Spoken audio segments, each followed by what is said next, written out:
வாங்க கதை படிப்போம். கிணற்றுக்குள் விழுந்த கழுதையும் அதனை காப்பாற்றாத எஜமானரும். ஒரு ஊரில் விவசாயி ஒருவர் வாழ்ந்து வந்தார்.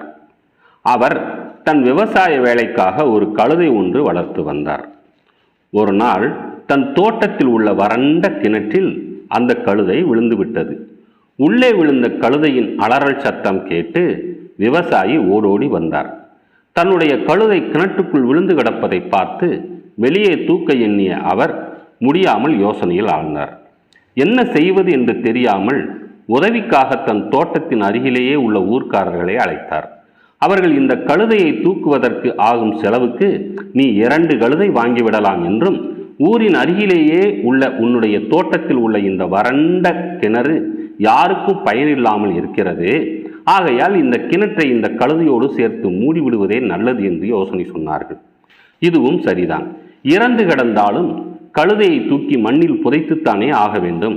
அதற்கு பதில் கிணற்றுக்குள் மண்ணை போட்டு இந்த கழுதையையும் சேர்த்தே மூடிவிடலாம் என்று முடிவு செய்தார் விவசாயி. உடனே 4 பேரை வேலைக்கு அழைத்து பக்கத்தில் உள்ள மண்ணை அள்ளி கிணற்றுக்குள் போட்டு மூடச் சொன்னார்.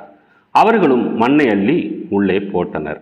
அப்படி போடும்போது மண்ணானது கழுதையின் மேலே விழுந்தது. கழுதை அலறியது. கழுதையின் அலறல் சத்தத்தை பொருட்படுத்தாமல் மண்ணை அள்ளி கிணற்றுக்குள் போட்டனர். கால்வாசி கிணறு மூடியிருக்கும். இப்போது கழுதையின் அலறல் சத்தம் நின்று போனது. மண்ணை அள்ளி போட்டவர்களும் விவசாயியும் கழுதை இறந்து விட்டது என்று எண்ணி கிணற்றுக்குள் எட்டி பார்த்தனர். அவர்களுக்கு ஒரே ஆச்சரியம். கழுதை இறக்கவில்லை.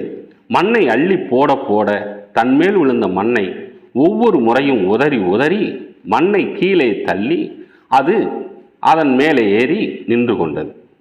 கழுதை இப்படி ஒவ்வொரு முறையும் தன்னுடைய விடாமுயற்சியை கைவிடாமல் தன் உடலால் மண்ணை உதறி மேலே வந்திருக்கிறது என்பதை அறிந்து கொண்டார் விவசாயி.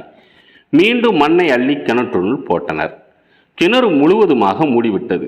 இப்போது கிணற்றின் விளிம்பில் வந்த கழுதை கிணற்றுக்குள் விழுந்த தன்னை காப்பாற்றாத விவசாயியிடமிருந்தும் தன்னை காப்பாற்றிக் கொள்ள தப்பித்தோம் பிழைத்தோம் என்று ஊரை விட்டு ஓடி மறைந்தது.